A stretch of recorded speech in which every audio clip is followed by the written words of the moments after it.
termes d'infrastructure, si vous n'êtes pas le premier, en tout cas vous êtes parmi les premiers. D'abord, je tiens à vous remercier. Je félicite l'initiatrice. Je trouve que vous avez fait un effort d'équipement, un effort de conditions de travail. Une radio comme d'autres, à Paris, il y en a, 3000. Mais à Kinshasa, Pour ta chaîne, merci. Et je salue aussi également à l'honorable Écrivaine, couturière, pâtissière, Naza mécanicienne, chantre, gospel, Naza maman Makala, secrétaire comptable, Naza roulage. Je suis une avocate. Femme d'affaires, Pasteur. agronome, Infirmière. Miminim Churozi. Gayateka Habitabi. Je suis Tina Salama, porte-parole du chef de l'État. Faites comme moi, prenez la parole sur la radio de la femme. La radio de la femme Vous donne la parole sur la 95.3 FM.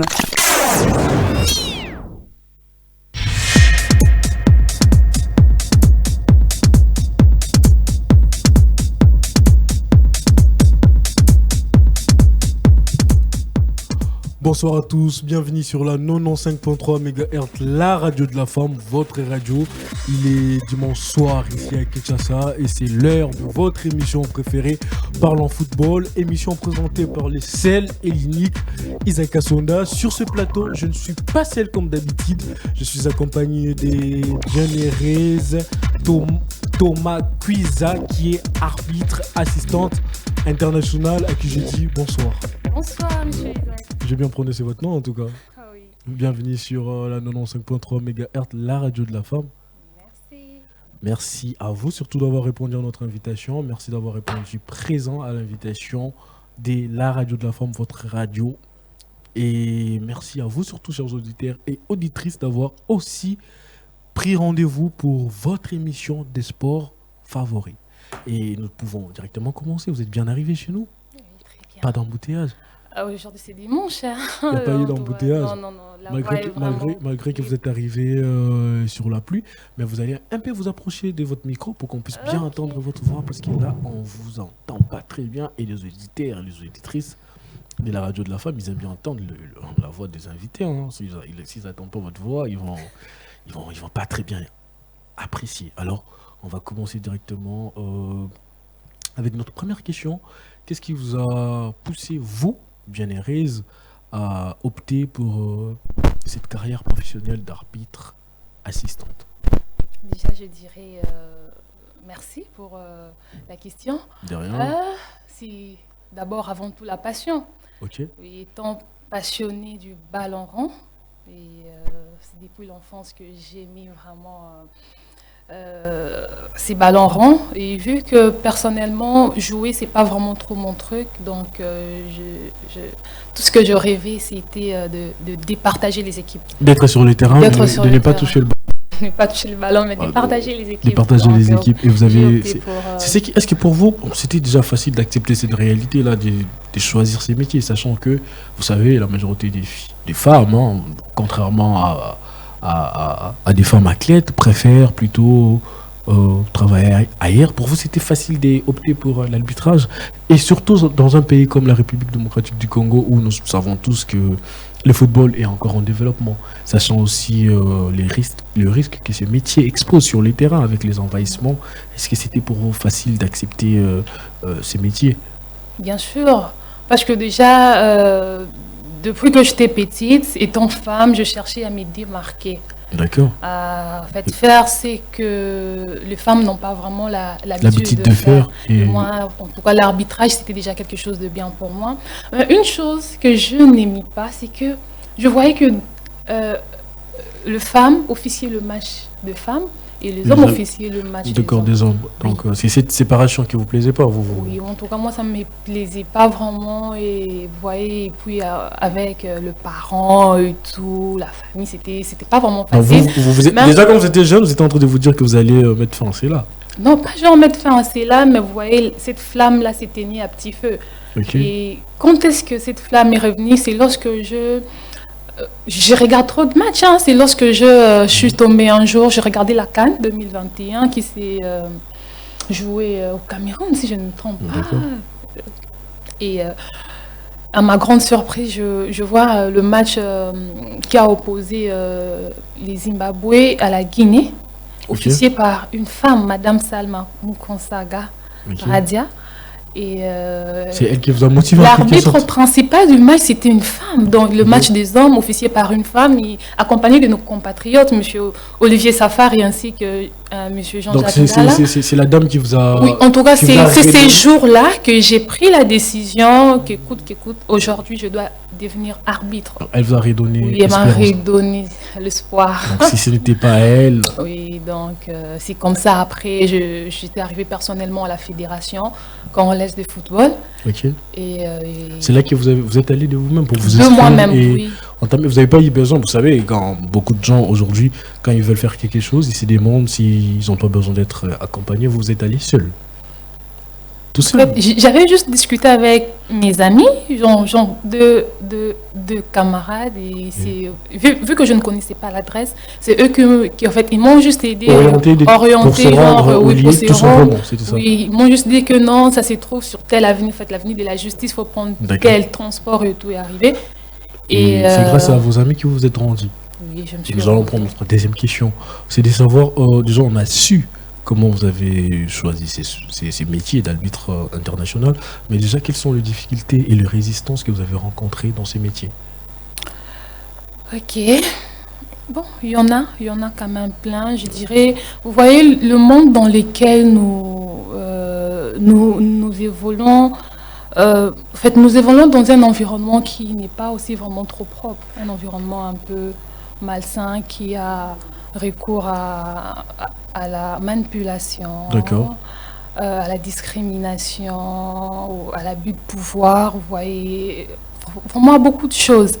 Donc moi-même personnellement, j'ai aussi été plus d'une fois victime, vous voyez un peu. Donc, sur base de votre métier, vous avez réussi déjà des menaces après un match sur base de mon métier, même pas seulement pour mon match, mais même par rapport au match des autres. Donc vous n'êtes pas les seuls, ça s'est fait fréquemment. Oui, ça s'est fait fréquemment. Et comment vous faites pour assurer votre propre sécurité? Parce que là déjà vous nous faites savoir qu'aujourd'hui les arbitres internationaux, j'allais dire, ici en République démocratique du Congo, vous êtes 2 fois, pas généralement, mais 2 fois exposés à des risques de sécurité sur votre personne, des fois de menaces physiques. On se le voit même sur le terrain. Et comment vous faites pour assurer votre propre sécurité? Quelles sont les choses que vous faites pour assurer votre sécurité?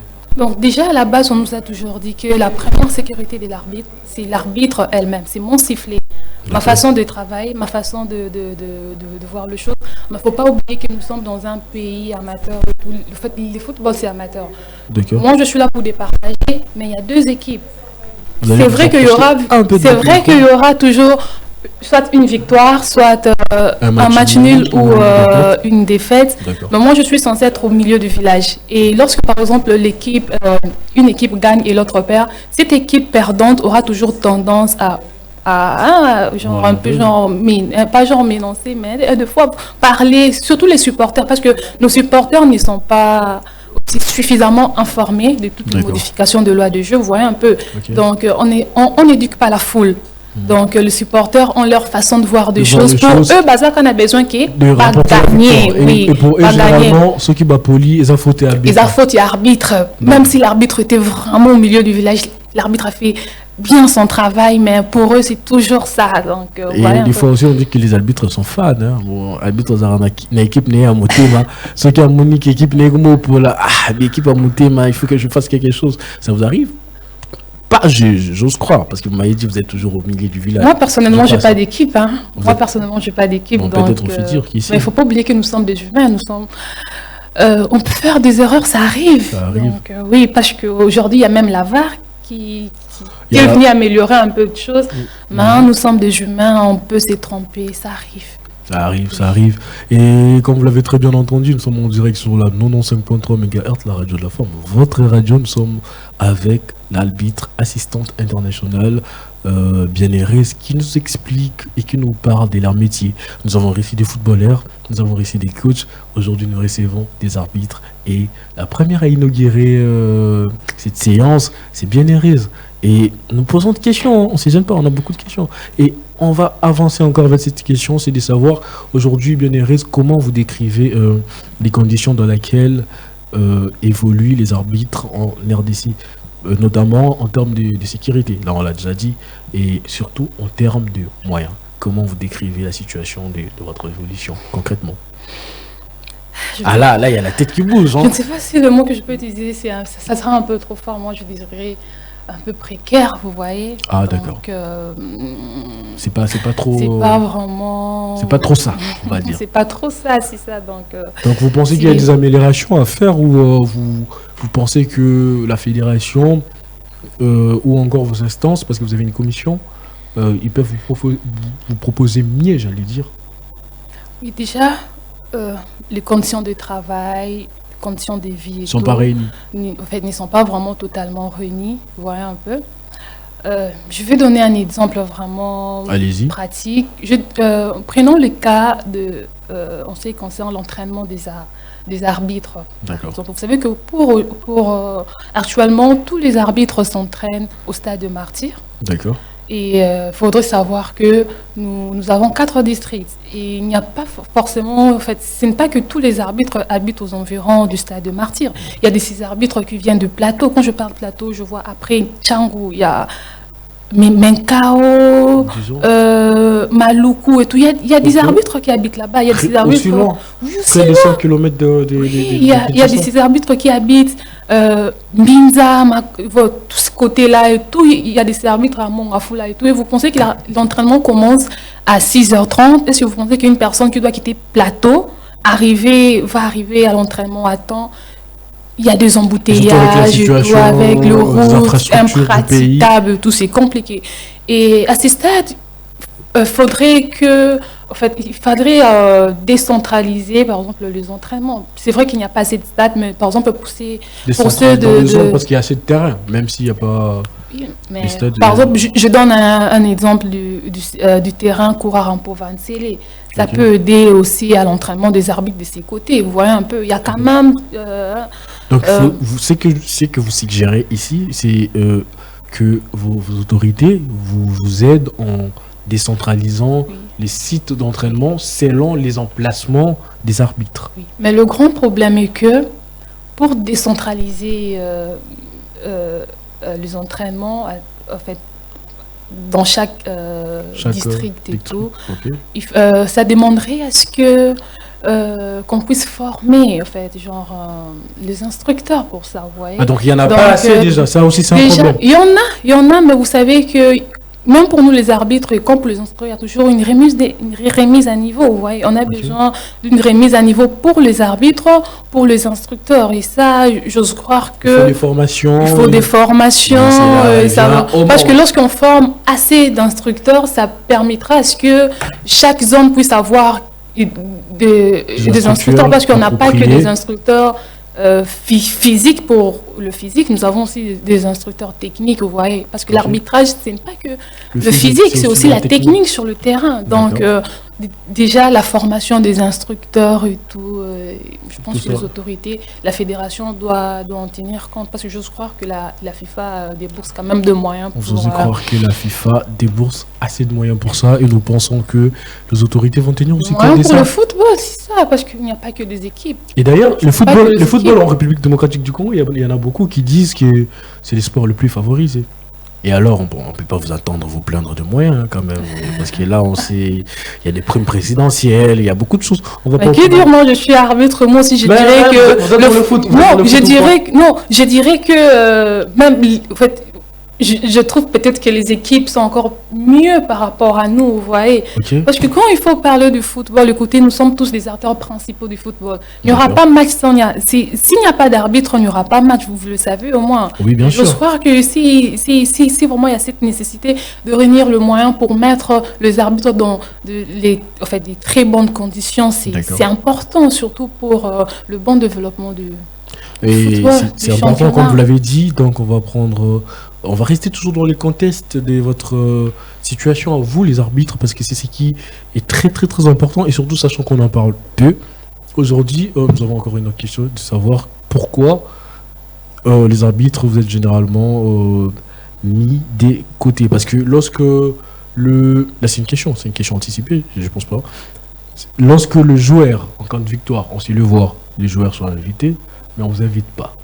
Généralement, lorsqu'il s'agit d'aller voir le président de la République ou encore d'autres personnalités du pays politique, pourquoi les arbitres ne sont pas représentés? C'est parce que les arbitres n'ont pas des représentants ou encore vos représentants n'organisent pas une réception pour qu'on puisse vous recevoir et surtout pour que vous puissiez plaider votre problème auprès des autorités. À un certain niveau, là c'est mon point de vue, je vois que nous sommes vraiment négligents, abandonnés à notre triste sort, vous voyez, parce que ça fait mal, hein. Certaines choses qu'on rencontre, vous voyez, par exemple, vous avez donné les cas que le président peut recevoir les joueurs, mais vraiment les arbitres c'est quelque chose de rare, vous voyez un peu. Mais pourquoi? Je ne sais pas trop. Parce que nous sommes abandonnés à notre triste sort. Parce que nous sommes abandonnés à votre triste sort. Si je ne comprends sort. pas, les équipes sont toujours vraiment considérées, mais quand il s'agit des arbitres, nous sommes toujours deux fois et pourtant, mis vous des êtes, côtés. Vous êtes les héros. Je vous donne un exemple. Nous arrivons à une compétition, ça s'est joué ici aussi et tout. Lors de pause, on appelle, en fait, le protocole. En fait, il y a le protocole qui s'occupe de tout le monde. Donc, on sert la boisson et tout à manger. Mais on oublie les arbitres. Pendant que nous sommes là, depuis le matin, les tournois se jouent du matin jusqu'à 15 parce que le dernier match, généralement, le coup d'envoi, c'est à 15h. Et tous les arbitres sont là. Mais il y a certains arbitres qui ont joué, par exemple, le match de 8h ou de 9h, qui doivent attendre jusqu'à 15h et tout. Et du coup, on n'est pas servi. Vous voyez un peu. C'est juste un exemple. Vous voyez comment nous sommes vraiment oubliés. Ça fait mal. Pendant que ces personnes, peut-être qu'on peut servir les autorités et tout. Peut-être ils ont eu le temps de bien manger à la maison et tout. Mais nous, il faut sortir.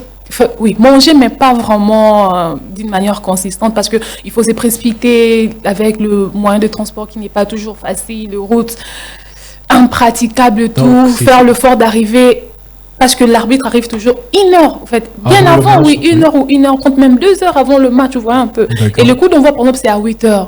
L'arbitre doit être à quelle heure? C'est à 6h30, 7h, vous voyez un peu. Et un arbitre qui arrive à 6h et qui doit attendre jusqu'à 15h, et lorsque vous servez tout le monde, vous oubliez les arbitres. Donc, ça, c'est un souci, ça. Oui, c'est vraiment un souci. C'est un souci à revoir. Exactement. Et voilà, je pense que les autorités, ils ont entendu votre message parce que les autorités, ils sont auditeurs et auditrices de la radio de la femme, la 95.3 MHz de votre radio. On va prendre une très très petite pause pour souffler si la technique est d'accord avec moi. Et puis on va revenir. Mais la technique nous fait savoir qu'on peut encore profiter des quelques minutes avec quelques questions. J'ai une autre question de savoir, surtout sur le plan sécuritaire, parce que c'est ce qui nous intéresse le plus. Est-ce que vous avez avez-vous déjà été confronté à des situations de danger ou de menaces, j'allais dire, liées à votre métier? Bien sûr. Oui, racontez-moi. Mais non, genre, vous savez même qu'il y a ces gens de fois qui nous menacent que quand il balova, surtout je m'en compte au bon. Oh là là. Donc, oui, bien sûr, c'est vrai. Écoutez, il arrive des fois on peut faire des erreurs sur le terrain. Moi, j'ai toujours une question pour savoir, parce que c'est bien beau de dire tout ça, mais après, quand vous avez ces genres de menaces, qu'est-ce qu'on fait pour votre sécurité? Qu'est-ce qu'on propose pour vous mettre en sécurité?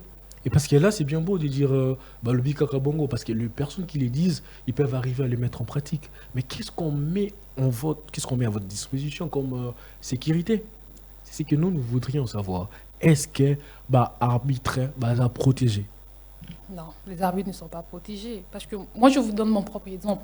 D'accord. Je fais un match au niveau des DPFKIN où j'étais l'assistante 1 du match Arc-en-Ciel Ball, si je ne me trompe pas. Là, c'est vraiment mon expérience. Déjà, l'équipe était menée 2-0. Et ils ont vraiment fait un effort à pouvoir relever la pente et ils ont égalisé 2-2. Et juste à quelques minutes de la fin du match, l'autre équipe marque le but. Et le but était vraiment valable. Donc pour eux, pour l'Arc-en-Ciel, je devais prendre ces buts hors jeu. C'est selon eux. Donc pour eux, en tout cas, non, il y a hors-jeu. Vu que le joueur-là, il est vraiment sorti de la foule et il est parti marquer parce qu'il y a eu même refus de jouer et tout. arrivé là, on me dit que non, en tout cas, tu ne pouvais pas valider ces buts parce qu'il était seul, il est hors jeu. Mais je me dis, j'ai étudié pour ça. Je sais voir que là, il y a hors jeu ou pas. En tout cas, moi, je valide les buts. Je validais le but. C'est vrai, il y a eu arrêt de match et tout. Et nous avons quand même fait en sorte que nous puissions finir notre match. Nous sommes retournés sur le terrain, il y a eu le sifflet final, mais après, c'était catastrophique. Envers vous, en tout cas. Oui, envers le corps arbitral. On a été menacés, frappés, tabassés comme pas possible. Oui, on a été touchés, vous voyez. Donc, c'était pas facile de sortir au stade. Pendant que j'avais ma raison. D'accord. J'avais ma raison à moi, vous voyez un peu. Ok. Donc, quelles sont les dispositions que la fédération avait prises envers ces personnes qui ont fait des actes barbares? Est-ce qu'il y a eu des sanctions? Est-ce qu'il y a eu des punitions? Oui, est-ce qu'il y a eu des suites, des poursuites? Oui, bien sûr.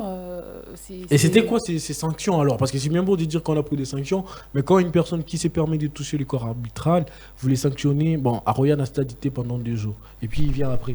Est-ce que, bon, c'est un exemple que je prends. Est-ce que ces sanctions sont sévères pour permettre à ce que les actes ne se répètent plus? En fait, après, moi, ce que j'avais appris, c'est que l'équipe avait déjà perdu le match par forfait. Ces matchs-là, il a perdu par forfait. Ah, ok. Et puis après... Déjà, ça, c'est bien. Oui. Et puis, les 2 autres matchs qui devaient suivre aussi... Ils l'ont joué en huis clos. Non, il a perdu, en fait. Dans genre, au total, 3 matchs des trucs pareils. Par forfait, oui. Et puis, ça, il devait fort, dédommager, dédommager l'arbitre. Parce que moi, j'étais vraiment à ma préparation d'un voyage. J'étais à la préparation, à la veille d'un voyage. Donc, je devais vraiment me rassurer que j'étais en très bonne santé et tout. J'étais allée à l'hôpital et c'est l'équipe qui avait pris en charge. Donc, quand même que jusque-là, ils n'ont pas encore tout dédommagé. Mais bon. Ils ont fait au moins une partie. Et la poursuite continue. Oui, ça continue, bien sûr. Voilà, la poursuite continue. Ce sont des actes que nous dénonçons, que nous n'acceptons pas. Le football n'est pas la violence. Le football, c'est le fair play. Peu importe les résultats, vous devez l'accepter. Vous n'êtes pas obligé de gagner. Vous n'êtes pas non plus obligé de perdre. Les résultats, ce n'est pas l'arbitre qui l'impose. Les résultats sont dits aux performances des joueurs. Et nous allons prendre une petite pause, en tout cas, pour souffler un peu et revenir tout juste après.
Et voilà, nous sommes de retour sur la 95.3 MHz, la radio de la femme, votre radio en direct avec l'assistante internationale, arbitre, je précise, Madame Bienheureuse, qui nous fait l'honneur de répondre à notre invitation sur la 95.3 MHz, la radio de la femme, votre radio.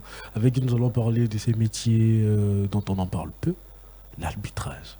Et qui répond à une question. On a encore beaucoup de questions. Elle est bien préparée, elle répond très bon. Elle répond très bien, j'allais dire, aux questions. Et nous allons prendre encore cette question. Surtout, cette question maintenant, c'est sur votre expérience professionnelle. Okay. Qu'est-ce que vous avez ressenti lorsque vous avez arbitré votre premier match? Vous avez eu quoi, des papillons au ventre? Ou vous étiez plutôt inquiet, j'allais dire, de faire des erreurs? Comment vous avez vécu cela? Ça sera vraiment... C'était une très belle expérience et un jour vraiment inoubliable. Parce que juste après la formation, j'ai été affectée à l'entité de Kilimani. D'accord. Oui. Donc je commençais là. Vous savez, lorsque j'ai suivi la formation, j'ai terminé... En fait, nous avons terminé à 22. Donc j'étais la seule fille et en tête. Ok. Vous voyez, donc c'était vraiment... Donc pour vous, c'était déjà une pression. Donc c'était déjà... Donc je me disais que... Donc vu que dans Panza, c'est un terrain, vraiment, on a Panza à Bajeté. Donc on a terrain pour Panza à Bajeté. Oui, arrivé là, j'ai compris que... C'était pas pareil. C'était pas pareil parce que ce n'est pas facile. Là, c'était vraiment la réalité de la chose. Oui, ce n'est pas facile de rallier la théorie à la pratique, c'est deux choses totalement différentes. Je vous dis, c'était chaud. C'était pas facile en tout cas. C'était pas facile, mais j'ai beaucoup aimé parce que l'encadrement surtout. Arriver sur le terrain, l'arbitre me dit, Laïs, tu sais, c'est ton tout premier match, faut pas te mettre de la pression et tout, faut vraiment être à l'aise. Si tu ne vois pas, ne t'efforce pas à soulever, c'est que tu n'as pas vu. Si tu vois, moi, je vais vraiment siffler, mais si tu ne vois pas, laisse-moi prendre la décision. Je sais comment ça fait, c'est ton tout premier match. Il m'a même dit que c'est vrai que le hors-jeu, c'est ta responsabilité, mais si tu n'es pas sûr, tu n'as pas vu, laisse-moi. Et moi, je peux t'aider. Il t'a un peu épaulé et... Bien sûr, mon tout premier match, l'arbitre m'a dit, écoute, si tu m'écoutes, en fait, si tu entends un long sifflet, bien, c'est que vraiment, c'est le hors-jeu. Tu viens pour que en fait, le travail d'équipe, on voit que tu as soulevé, moi aussi j'ai soulevé pour que ça ne sorte pas qu'il y ait un hors-jeu. Vous voyez. Donc, l'encadrement, oui, c'était ça vraiment. Oui, les matchs s'étaient très bien passés. J'avais vraiment de la pression et surtout voir en fait, la réalité des supporters derrière moi. Oui, j'ai commis de petites erreurs, surtout sur les rentrées des touches, je ne comprenais pas. Quand c'est le rouge qui sort le ballon, comment est-ce que le drapeau va partir? En tout cas, c'était vraiment 1000 étoiles. Ben, ça a été une très belle expérience et j'ai dit vraiment merci à l'arbitre qui m'a soutenu. Oui, il m'avait vraiment encadré. C'était Jacques Ndala? Non, c'était l'arbitre Kaninda. Oui, Fabrice Kaninda, oui, il m'avait vraiment beaucoup aidé lors de mon premier match à l'entité Kilimani. Donc, j'ai joué un match contre, c'était Bilima, des trucs pareils, une équipe là, une équipe Bilima contre l'autre même, je ne sais pas. Et on va prendre une autre question de savoir, est-ce qu'il y a un match ou j'allais dire, ou une compétition qui vous a particulièrement marqué? Oui. Le match qui m'a le plus marqué, c'est le match éliminatoire Coupe du Monde U17 en Côte d'Ivoire. Okay. C'était vraiment une très belle expérience, c'était vraiment quelque chose de bien. Déjà, j'ai dit merci au peuple ivoirien, comme on le dit, que c'est vraiment... La terre de la générosité, oui, en tout cas. Oui, vraiment, c'est le pays de l'hospitalité. Vraiment, ils nous ont réservé un accueil vraiment très chaleureux. Mais arrivé aussi sur le terrain, c'était waouh. Donc déjà, le match, c'était un très bon match. Oui, le spectacle, le tout. Et j'avais de larmes aux yeux, voir la beauté du football. La radio de la femme voudra aussi voir ça à la fin de l'émission, qu'on puisse avoir des larmes aux yeux. Pour le plaisir de nos auditeurs et de nos déjà, les infrastructures, en fait, c'était beautiful, magnifique. Attention, les Congolais, on sera jaloux. Hein. Mais comment ça, notre arbitre international peut tomber amoureuse des infrastructures des autres? Vous n'aimez pas notre état des martyrs? Exactement, c'est pas mal, mais on a encore beaucoup à améliorer, surtout pour mettre vous, les arbitres, dans les conditions. Dans les conditions. Et là, les arbitres, ils étaient vraiment dans les conditions. Bien sûr. Jusqu'au point de vous mettre en fait, cette émotion, c'était pas mon tout premier match au niveau international, mais j'étais vraiment... satisfait. Ouais, en fait, satisfaite. Vous oui, avez et aimé. puis voir, vous voyez, je ne sais pas comment c'est l'expliquer? difficile de transmettre la joie que sait voir- j'avais. on sait voir Mais que c'était jusqu'à présent, vous êtes encore sous c'était l'émotion. vraiment, oui, c'était vraiment quelque chose de bien, surtout en sortant du vestiaire, parce il fallait attendre le protocole, le tout en sortant du vestiaire pour la pelouse. Donc, Et voilà. ce sont vraiment des moments inoubliables. Vous, Et vous êtes ça m'a. vous êtes encore sous les charmes de ces matchs jusqu'à présent, j'ai l'impression de le Oui, voir. bien sûr. Combien que ce n'est pas le seul dernier. match, parce qu'il y a eu aussi des matchs, un match comme Sangabalen de Malolé en Boujmaï,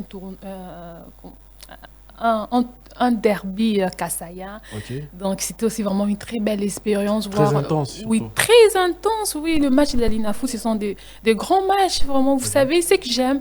Écoutez, nous avons un bon niveau. Hein. S'il faut parler de championnat au niveau africain, la Linafoot a aussi un très bon niveau. Vous voyez, quand même qu'il y a beaucoup en beaucoup termes de d'organisation, organisationnel. Mais bon, en tout cas, nous avons un bon niveau. Hein. Un très bon Oui, niveau. nous Et avons un voilà, bon comme niveau. vous l'avez entendu, on sait voir que vous êtes amoureuse du championnat. Exactement, Amoureuse de j'aime. votre métier. Exactement. Donc, il y a eu vraiment de Et- bons et- moments, de et- bons matchs. Même ici, lorsque je fais Et vous êtes aussi... un derby quinois entre le Zègle, Et la Suite Club. non, et l'Océ Renaissance. Ah, ok. d'accord. Magnifique. Donc. Et vous êtes vraiment amoureuse de votre métier, vous êtes amoureuse, j'allais dire, de votre métier, vous êtes amoureuse du championnat, vous êtes aussi amoureuse de la radio de la femme, la 5.3 MHz, qui vous a réussi ce soir. Et nous sommes arrivés à la fin de notre émission. Nous allons vous dire merci. Merci à vous d'être passé. Merci à vous d'avoir répondu à notre invitation. Mais avant de vous dire beaucoup de merci, là, on va vous poser notre dernière question, c'est de savoir, aujourd'hui, vous êtes assistante, arbitre, assistante internationale, professionnelle. Vous êtes dans un métier qui est majoritairement accompli par les hommes. Mais quel conseil ou encore, qu'est-ce que vous direz à une jeune fille, je prends la fille, parce qu'elles sont rares aujourd'hui, opter pour ces métiers. Qu'est-ce que vous direz à une jeune fille qui pense ou encore qui souhaite devenir un jour assistante internationale comme vous? En fait, moi, je l'encouragerais juste de venir parce que là, déjà, je suis un modèle pour plusieurs. Ce n'est pas facile choisir ces métiers, mais du fait que je suis là et vous voyez comment je suis arrivée, je suis passée arbitre en 2022 et c'est en 2024 que je deviens internationale. Chez nous, les femmes, il y a vraiment de l'espace. Contrairement chez les hommes. Oui, non. Nous avons vraiment cette facilité de vite avancer. De vite avancer parce que nous ne sommes pas nombreuses, vous voyez. Donc il suffit juste de bien travailler, de se mettre au travail, la conscience, la discipline. Et ça sera fait. Et surtout par la grâce de Dieu. Et c'est pas, il n'y a pas non plus de la conquérance, de la compétitivité comme chez les hommes, parce que vous donnez l'impression que c'est trop facile. Non, en fait, il y a de la concurrence, bien sûr. Il y a de la concurrence, il y a vraiment de la compétitivité, mais sauf que il y a les arbitres hommes et les arbitres dames. Vous voyez, chez les hommes, ils sont tellement nombreux, pendant que chez nous, les dames ne sont pas vraiment nombreuses. Et l'arbitrage, en fait, nous sommes d'abord arbitres au niveau national et c'est aussi ce n'est pas facile de devenir international. Vous voyez, donc, et vous êtes international. Déjà. Voilà pourquoi nous sommes honorés de vous recevoir et nous vous disons merci d'être passé sur la 95.3 MHz, la radio de la femme, au nom de notre directrice Elphine, notre aimable directrice Elphine Kouchi. Nous tenons à vous dire merci, il faut du plus. On va faire cette tautologie. Merci d'être passé, merci d'avoir répondu à notre invitation, merci de nous avoir honorés et merci à vous, chers auditeurs ou auditrices, d'avoir répondu à votre rendez-vous du dimanche pour votre émission de sport préférée, Parlons Football. Notre rendez-vous est pris pour le dimanche prochain pour le même plaisir et le même partage. Bye bye.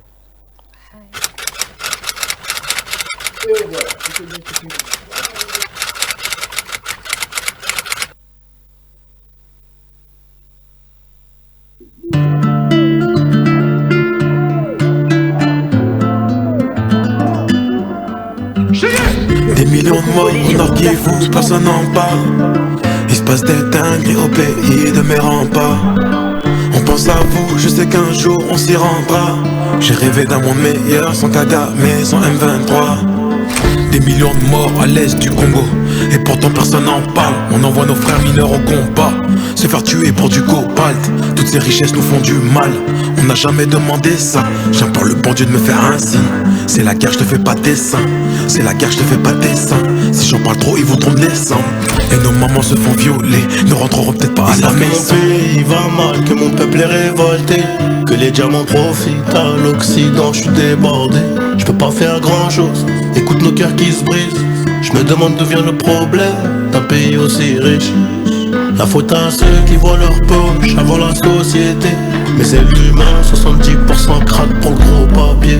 Je demande la paix dans le monde comme une miss. Même à casa, des mots mais en masse. Un peu d'humanité, c'est la base. Tout n'est que vanité, tout s'efface. Sors pas de dodo comme si c'était ma tanga. Soir c'est la veillée, des familles effrayées. J'ai le cœur endeuillé, quand ce que mon pays peu à peu s'effeuille. Faudrait qu'on se réveille. Sors pas de dodo, j'ai l'esprit à l'ouest. À cause de tout ce qui se passe à l'est du pays, les milices ne veulent pas lâcher du lest. Des millions de familles, des enfants y restent. Terre de richesse et de sang, sur ma terre de richesse et de sang. Les mines, les minerais, les mines, les minéraux. Le même numéro des crimes ignorés, malgré le sang de nombreux innocents. Message pour mon pays, c'est le millième. J'ai pas la couleur de peau d'Eminem. Alors les GT vont pas s'agiter quand on me massacre pour des minerais.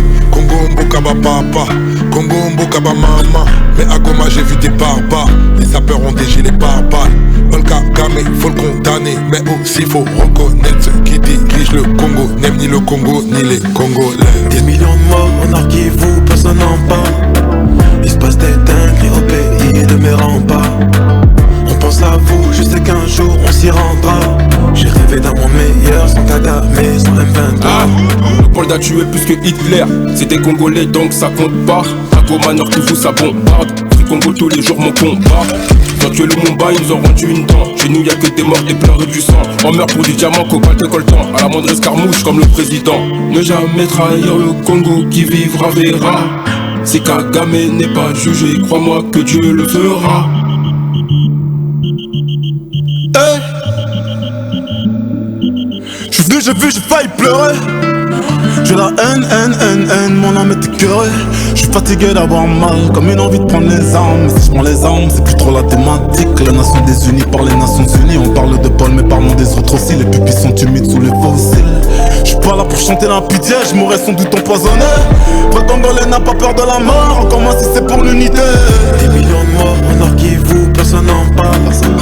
Il se passe des dingueries au pays de mes remparts. On pense à vous, je sais qu'un jour on s'y rendra. J'ai rêvé d'un monde meilleur, sans Kagame, sans M23. Des millions de morts au Nord Kivu, personne n'en parle. Il se passe des dingueries au pays de mes remparts. On pense à vous, je sais qu'un jour on s'y rendra. J'ai rêvé d'un monde meilleur, sans Kagame, sans M23.